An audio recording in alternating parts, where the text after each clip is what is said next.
대한민국 준비된 역사 약속의 이름 최승건입니다. 시대 에듀 시대고시기획 수험생 여러분 너무너무 반갑습니다. 드디어 제가 여기에 입성을 했습니다. 여러분들의 준비된 그 목표, 준비하는 목표를 확실하게 이루어주기 위해서 긴급 투입됐습니다. 네, 이머전시죠. 네, 여러분들이 긴급 투입됐고요. 우리의 역사를 돌이켜 보게 되면은 준비되지 못해서 여러 가지 고난과 시련을 겪었던 적이 상당히 많이 있었습니다.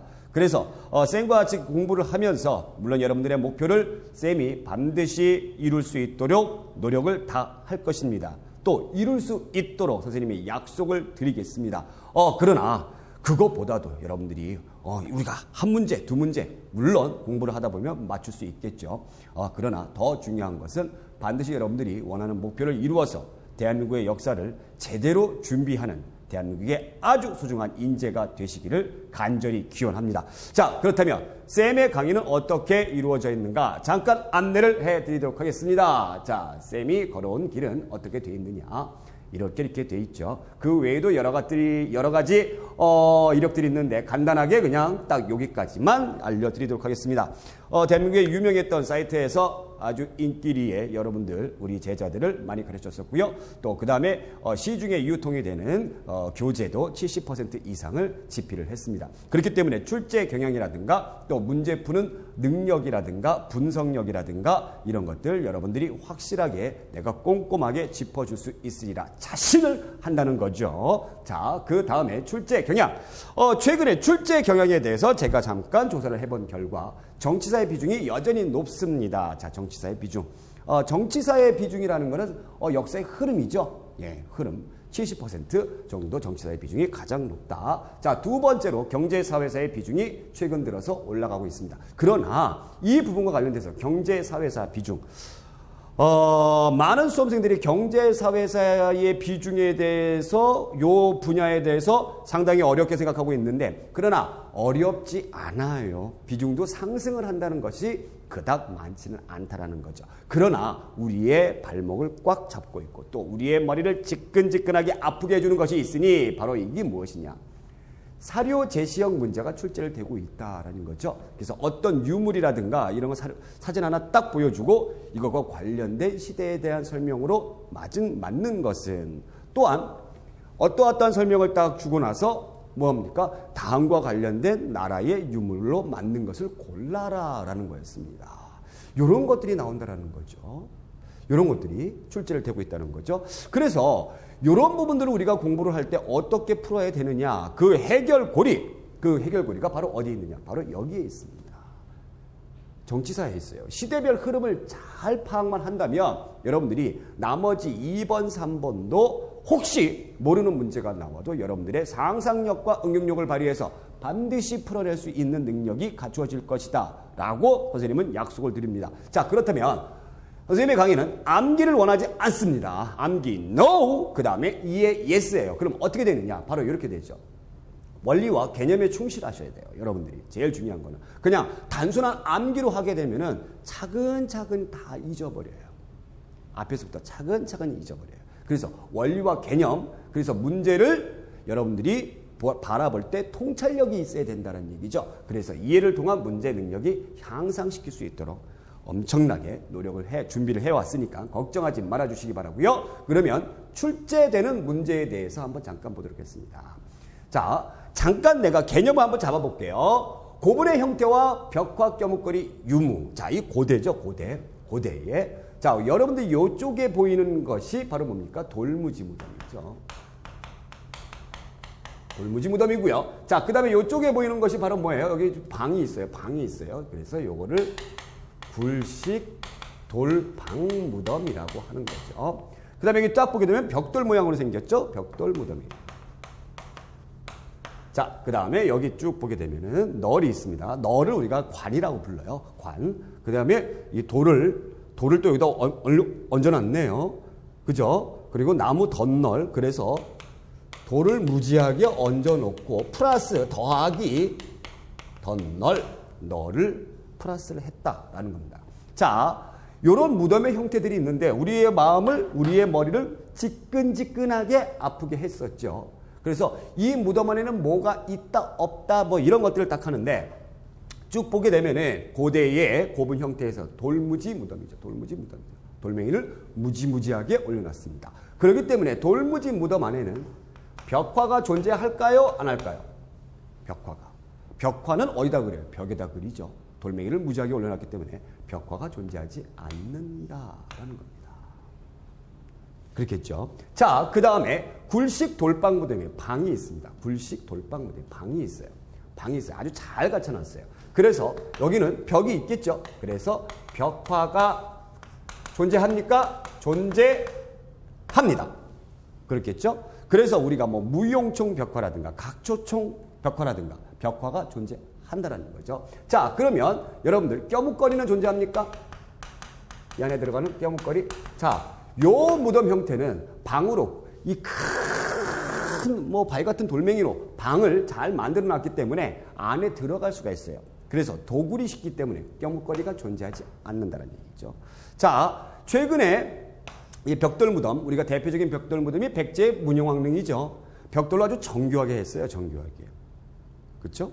그래서 발굴된 지 얼마 되지 않았습니다. 자, 그렇기 때문에 이 벽돌 무덤에는 껴묵거리가 어때요? 껴묵거리가 어때요? 네, 존재합니다. 존재해요. 아주 잘 보존되어 있어요. 그래서 문영왕릉이 딱 나왔을 때 어마어마하게 많은 양의 부장품들이 이 안에 있었다라는 거죠. 자, 그래서 문영왕릉이에요. 나머지는 다 총이에요. 도대체 이 안에 주인이 누군지 모르는 겁니다. 근데 여기는 껴묵거리가 너무 잘 보존이 되어 있었기 때문에 이 무덤의 주인이 누구라는 걸 알 수가 있어서 문영왕릉이라고 했던 거죠. 자, 그 다음에 신라의 대표적인 고문 형태인데 돌무지 덧널 무덤이죠. 자, 여기 널이 뭐예요? 관이 있습니다. 관이 있죠? 그 다음에 이 관을 보호하기 위해서 나무 덧널을 또 댔어요. 그 다음에 여기에다가 돌을 어마어마하게 얹어놨어요. 돌무지. 그 다음에 흙을 또 씌웠죠. 자, 이 돌무지 덧널 무덤은 벽이 있습니까? 방이 있어요? 없죠. 그래서 벽화가 존재합니까? 존재하지 않는다라는 얘기죠. 근데 세월이 지나고 지날수록 여러분들 이 무게, 흙의 무게, 돌의 무게, 그래서 많이 붕괴가 됐습니다. 붕괴가 돼서 도굴이 쉬워요? 어려워요? 볼까? 여러분들 대체적으로 돌무지 무덤 같은 경우에는 도굴이 어려워요. 그래서 껴묵거리가 도굴이 어렵기 때문에 껴묵거리가 존재합니다. 그래서 신라의 돌무지 덧널 무덤 대표적인 것이 뭐가 있어요? 천마총이 있죠. 자, 천마총이 있어요. 자, 천마총, 천마도. 여러분들 그림 많이 봤죠? 그 천마도를 벽화라고 생각하는데 벽화가 절대 아니죠? 말에 장식하는 그런 거죠? 예, 그래서 천마도 이런 껴묵거리가 존재한다는 겁니다. 이런 개념을 잘 잡아놓고 우리가 문제를 풀어주셔야 돼요. 이렇게 한번 우리가 풀어보도록 해보겠습니다. 자, 다음과 같은 단면도를 보여주는 무덤의 특징으로 옳은 것은 실질적으로 나왔던 기출문제인데, 자, 우리가 딱 보게 되면은 이게 무슨 무덤이죠? 무덤 이름 외울 필요 없어요. 쓰는 문제 안 나오니까. 널이 있습니다. 덧널이죠. 돌무지하게 했어요. 돌무지하게. 그래서 돌무지 덧널 무덤입니다. 그래서 중국 남조에서 많이 만들어졌다. 주로 고구려에서 많이 만들어졌다. 고구려와 백제의 뿌리가 같다는 증거이다. 내부의 생활 모습을 담은 벽화가 그려졌다. 도굴하기가 어려운 구조에서 많은 껴묵거리가 납니다. 정답 몇 번입니까? 여러분들 딱 볼 때 이제 느낌 딱 오죠? 5번이 정답이 될 것이다. 자, 그렇다면 중국 남조에서 많이 만들어졌던 것은 바로 벽돌 무덤이에요. 우리나라는 대체적으로 벽돌을 사용하지 않습니다. 왜냐하면 기후라든가 또 그 다음에 흙의 질이라든가 굉장히 좋기 때문에 흙으로만 집을 지어도 집이 튼튼하죠. 근데 중국 같은 경우에는 흙의 질이 별로 안 좋죠. 그래서 금방 휘휘휘 날아가 버리고 금방 붕괴되고 그래서 벽돌을 많이 만들었던 거죠. 그래서 벽돌과 관련된 것이 나타난다 그러면 여러분들이 중국의 영향을 받았구나 라고 생각하시면 되겠습니다. 자, 이렇게 우리가 문제 풀어보는 거고요. 자, 또 한번 개념 한번 잡아보면서 또 한번 예제를 한번 풀어보도록 합시다. 고대 불교, 삼국시대의 불교와 남국시대의 불교 약간의 차이가 있는데 불교를 받아들일 때 어떤 목적으로 받아들였느냐. 삼국시대의 불교는 호국불교의 성격이 강하다라는 겁니다. 호국불교, 국가를 보호하는 불교죠. 그래서 국민을 사상적으로 통일하고 그래서 부처님이 보호하는 나라다. 그래서 다른 나라와 전쟁을 할 때에 국민의 어떤 단결력을 위해서 불교를 받아들였던 거죠. 또 한 가지는 뭐예요? 왕권 강화의 차원에서 받아들였습니다. 종교가 여러 가지로 나눠져 있으면 국민을 사상적으로 통일하기가 어렵고요. 또 그 다음에 왕, 즉 불, 왕이 곧 누구다? 부처다. 내가 부처다라는 그런 사상을 어떻게 했어요? 조금씩 세뇌작용을 시켜버렸죠. 자, 이러한 영향 때문에 굉장히 불교 관련된 것이 균형미가 있어요. 조화가 있어요. 그래서 삼국시대에 탑을 보게 되면 5층 탑이라든가 3층 탑이라든가 이런 탑들이 많이 나옵니다. 자, 우리가 이 탑에는 뭐가 들어가 있습니까? 탑 안에는 보통 부처의 사리가 들어가 있습니다. 부처님의 사리가 들어가 있어요. 부처님은 어느 나라 사람이에요? 인도 사람이죠. 그래서 이 시대의 스님들이, 각국의 스님들이, 삼국의 스님들이 어디를 많이 갔습니까? 인도 또 중국을 많이 갔어요. 왜? 사리를 얻어오기 위해서. 왕즉 뿌리니까, 부처님의 나라니까. 부처님의 사리조차 없으면 안 되겠죠.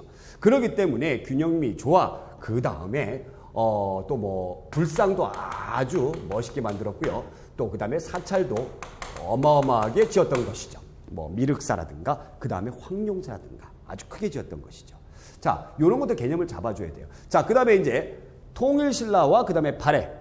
그래서 남북국 시대라고 하죠. 자, 요때 보게 되면은 발해에 관련된 유물은 애석하게도 우리가 많이 가지고 있지 않아요. 그런데 통일신라 관련된 것은 그래도 어느 정도 남아져 있으니까 통일신라만 잠깐 보도록 하겠습니다.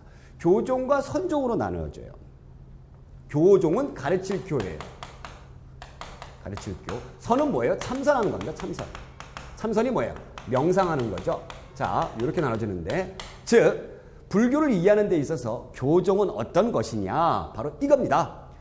불경을 잘 연구, 교육을 받으면 해탈할 수 있다. 내가 곧 부처가 될 수 있다. 고통에서 벗어날 수 있다. 선종은 그 불경 그거 안 해도 내가 남이 아비타를 관세음보살 이것만 잘 하면서 참선하고 착하게 살면 부처님이 될 수 있다라는 거였어요. 자, 교종 같은 경우에는 남국시대의 초기에 많이 나타났던 거죠. 불경을 연구하다 보니까 주로 귀족들이 많이 믿었던 거죠. 자, 귀족들이 믿다 보니까 뭐를 많이 하죠? 사찰에 시주를 많이 하죠. 그러다 보니까 불교 건축이라든가 미술이라든가 예술이라든가 이런 것들이 많이 발전했던 것이죠. 그래서 뭐 불국사 같은 그런 사찰도 나타나고요. 자, 그런데 후기에 들어가게 되면서 신라 후기, 통일신라 후기에 들어가게 되면서 어떻게 됩니까? 왕권이 점점 약화되고 지들끼리 왕이 되기 위해서 막 싸움박질하죠. 그러다 보니까 백성들의 생활이라든가 지방 통제력은 어때요? 흐지부지 돼버리는 거예요. 그 틈을 이용해서 지역의 그 지방의 세력가들이 나타나는데 그 지방의 세력가들이 바로 누굽니까? 호족이더라라는 얘기입니다. 호족. 이 호족들. 그래서 중앙에 반대를 해야 돼. 그러다 보니까 교종에 반대하는 선종이 나타나게 된 거죠. 명상만 하시면 됩니다. 그래서 여러분들 요게 쭉 보게 되면은 요런 것들이 초기에 나타났던 불교 건축 미술들이 쇠퇴를 하게 되고요. 대신해서 요 선종을 전파했던 스님들 위주로 가게 되는 거죠. 그래서 스님들의 사리를 모아놨던 부도탑, 승탑이라고 그러죠. 스님들, 부처님의 사리가 아니라 스님들의 사리를 모아놨던 승탑이 나타나게 되는데 승탑이 클까요? 작을까요? 작죠. 작은데 어떠한 모양을 작지만 그래도 조금 아기자기하게 만들었어요. 그래서 팔각 원당형으로 각은 팔각이고 원으로 이렇게 둘렀어요. 이렇게 둘러져 원당형으로 아기자기하게 만들었다. 자, 이렇게 우리가 시대적인 흐름을 잡아주고 유물을 보셔야 되는 겁니다. 자, 유물 한번 볼까요? 자, 예제 한번 풀어봅시다. 자, 다음 유물 중 신라 하대의 것으로 스님의 사리가 봉안된 것은 자, 전부 다 이런 유물들이 어디서 갑자기 나올지 어떻게 알아요? 모르죠. 자, 그러면 이 문제를 딱 풀 때 신라 하대의 것으로 스님의 사리가 봉안된 것은 탑은 부처님의 사리가 있는 것이고요. 스님의 사리가 봉안된 것은 우리가 승탑이라고 그러는데 아기자기하고 팔각 원당형이라고 딱 얘기했죠. 여기 딱 보면은 균형미, 조화미, 예술미가 돋보이는 것들은 우리가 삼국시대 또는 통일신라 초기에 나타나는 형태고 후기로 들어가게 되면은 승탑 아기자기하게 이렇게 나온 팔각 원당형. 바로 이것이 정답이 된다라는 거였습니다. 자, 요렇게 해가지고 선생님은 요게 우리 수험생들이 가장 접근하기가 싫고 짜증나고 머리 아프고 그런 형태의 문제인데 이런 쪽으로 선생님이 아주 쉽고 재미있게 풀어준다는 것을 약속을 해드립니다. 자, 그래서 대한민국에 준비된 역사, 한국사 약속의 이름 이 최승권 쌤과 함께 한다면 반드시 여러분들의 목표를 이루지 못할 자 없으리라 확신합니다. 강의에서 만나요. I'll be back.